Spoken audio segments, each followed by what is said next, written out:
Кольца власти стремительно приближаются к финалу, вышла уже 6-я серия, а мы продолжаем теряться в догадках, куда же дели огромные бюджеты, которые, казалось бы, гарантировали качество. Amazon уже продлил сериал и планирует снять не меньше 4 сезонов, и если уровень графики и в общем-то неплохой, то к актерской игре и сценарию вопросов меньше не становится. Однако, по большому счету, последний эпизод получился на удивление неплохим, с щедрой порцией экшена, динамичными батальными сценами, а концовка так и вовсе роскошная. Прицепиться, конечно, есть к чему, но положительных моментов однозначно больше. Все события происходят в одной локации, что, кстати, нетипично для «Колец власти», поскольку до этого сюжет постоянно прыгал с места на место. Итак, в этой серии сценарий сосредоточился на обороне башни Астерид. Это место было придумано специально для сериала, и поэтому не является каноническим.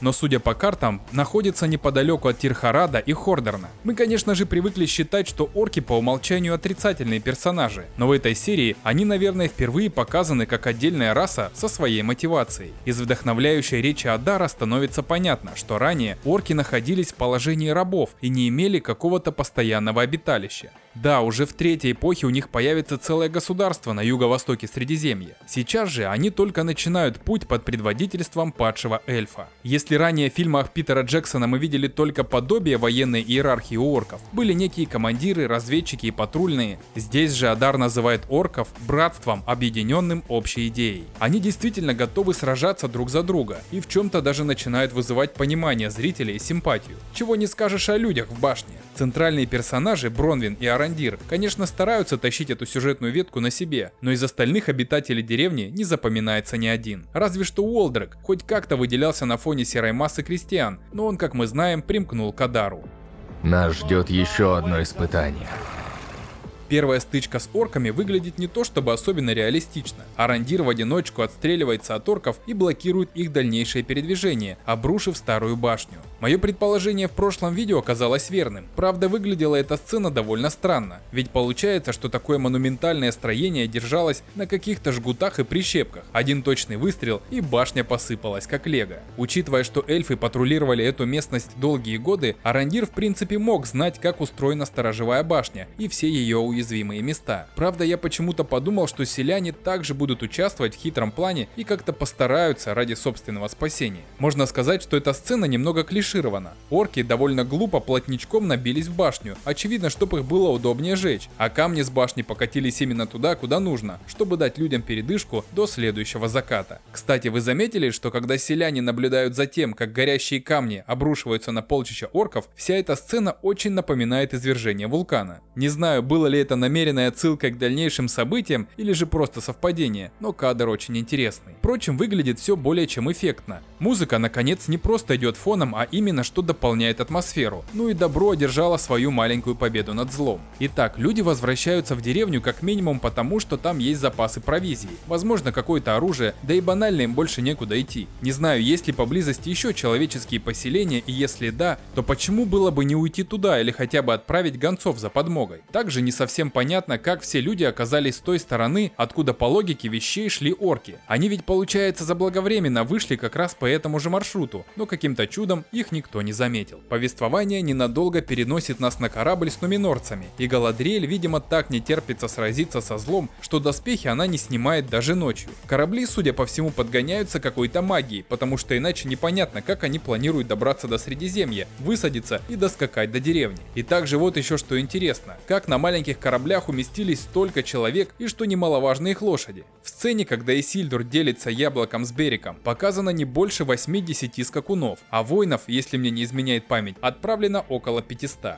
Ну а в деревне тем временем идет активная подготовка к новому пришествию орков. Звучат очередные мотивационные речи. Тоннели, прорытые орками, закапывают, и Арандир пытается разбить меч, который, подобно кольцу всевластия, невозможно уничтожить. Кстати, в этом эпизоде наконец логично раскрыли тему с мечом. Тео объясняет, что его неумолимо тянет к непонятному артефакту. Он ощущает опустошенность, и все его мысли лишь о том, чтобы снова подержаться за меч. Подобно Адару в самом начале эпизода, Арандир по эльфийской традиции также сажает семена перед битвой, что наводит на мысли, что если они чтут одни и те же традиции, то вполне могут быть из одного племени. К тому же сам Адар тоже упоминал, ему знакомы места, в которых родился Арандир. Честно говоря, я даже удивился, что вторая схватка с орками происходит практически сразу, не давая зрителю расслабиться. Под покровом ночи первые отряды орков подходят к деревне, чтобы угодить в очередную ловушку, подстроенную людьми. Как заявила Бронвин немного ранее, в деревне у людей есть преимущество. Правда, тогда непонятно, зачем тогда вообще было из нее уходить изначально, но об этом история умалчивает. Эти глупцы не попали по нам.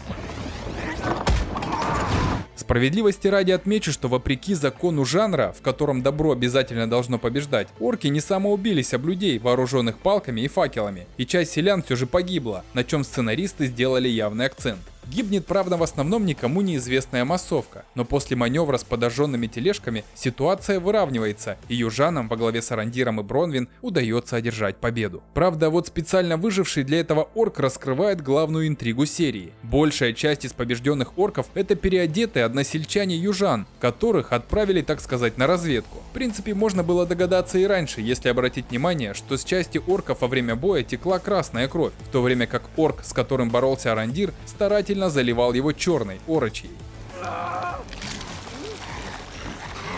В итоге людям, которые уже фактически сдали все свои козыри, приходится отступить в таверну. И вот тут мы узнаем, что Арандир очень надежно спрятал искомый меч, за которым охотятся орки, под первым же попавшимся камнем. Причем Тео за ним проследил и сразу же сдал все явки и пароли. Появление нуминорцев у многих породило сравнение с битвой за Хельмову падь. Разница разве что в масштабе. Там обороняли целый город, а здесь по сути небольшой кабак. Да, пожалуй, глупо это отрицать. Спасители появились очень вовремя, смели всю эту орочью хунту, и Адар пустился бежать, даже не попытавшись принять бой. Вообще, при всей моей симпатии к данному персонажу, его КПД в этих двух сражениях равен примерно нулю, и все, что он сделал, так это учуял эльфа в башне, то все равно не особо-то оркам помогло. Битва выглядит очень круто, наверное, пока что это самый динамичный и яркий момент за все 6 серий. И даже обычно раздражающая своей надменностью и излишней самоуверенностью Галадриэль и ее трюки на лошади смотрится очень даже уместно. Возможно, это потому, что она наконец перестала разговаривать многозначительными фразами и наконец занялась делом.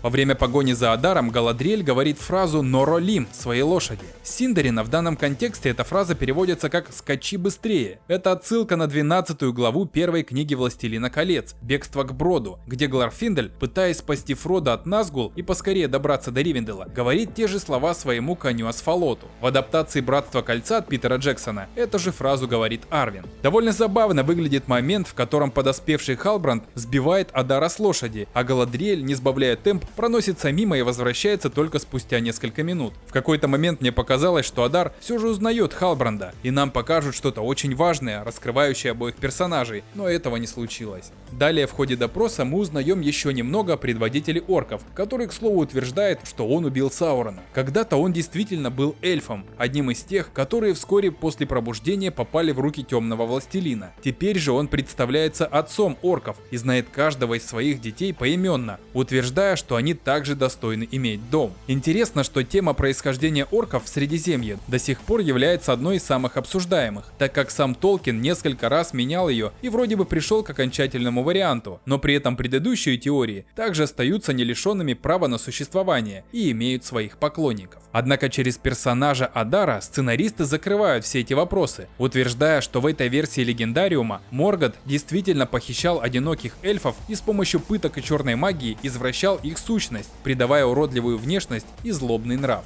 Впоследствии Толкин несколько раз возвращался к этой теории, отмечая наличие эльфийской крови в орках весьма возможным. Однако отказался от этой идеи, и в самых поздних своих записях он все же оставил пометку изменить это, орки не из эльфов. Ваш род был ошибкой, создан в насмешку. В отличие от каноничных орков, у местных вырисовывается более человечный образ, местами вызывающий даже сочувствие. Они по-своему заботятся друг о друге, так и об Адаре. Например, в тот момент, когда его чуть не придавило камнем в башне, какой-то орк пытался его вытащить. Урук. Именно так Адар настаивает называть его, снисходительно отвечает на вопросы и рассказывает Галадриэль все, чего она пожелает. Пожалуй, здесь персонаж еще более харизматичен и даже со связанными руками отыгрывает свою роль отлично. Еще во время первого просмотра мне показалось, что он словно затягивает время, и как оказалось в итоге, так оно и есть. Уже совсем скоро Уолдрак доберется до башни и выполнит его поручение, так что Адар спокойно выжидает, зная, что эта земля все равно будет принадлежать оркам. Кто ты?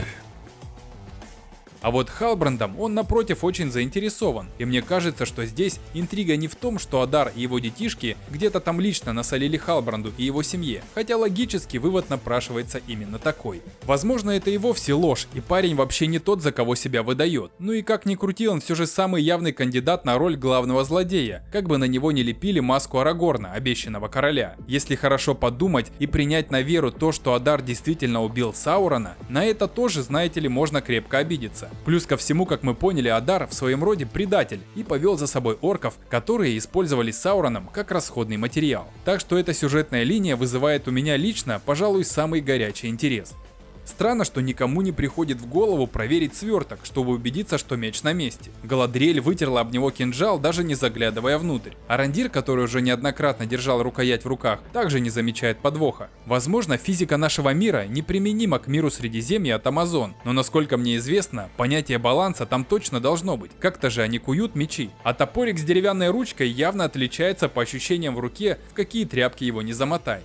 Итак, после недолгих колебаний Халбранд все же соглашается с тем, что он обещанный король, хотя лично мне кажется, что есть в этом его заявлении некая фальшь. Наконец происходит долгожданное примирение Исильдура с отцом. Жители быстро убрали территорию от орочих тел и вовсю празднуют победу. Казалось бы, серия логично завершена, но тут-то и наступает тот самый момент кульминации, когда сценаристы одним махом закрыли сразу несколько сюжетных дыр. В своих предыдущих роликах я уже задавался вопросом, зачем было рыть такой огромный и витиеватый тоннель, если орки все равно оставили его, да и солнечный свет хоть и ранит их, все же не смертелен, а лесов, чтобы переждать день, вокруг более чем достаточно. Как оказалось, он был нужен, чтобы направить к вулкану воду, а ключом, открывающим дамбу, был как раз тот самый меч, который искали орки.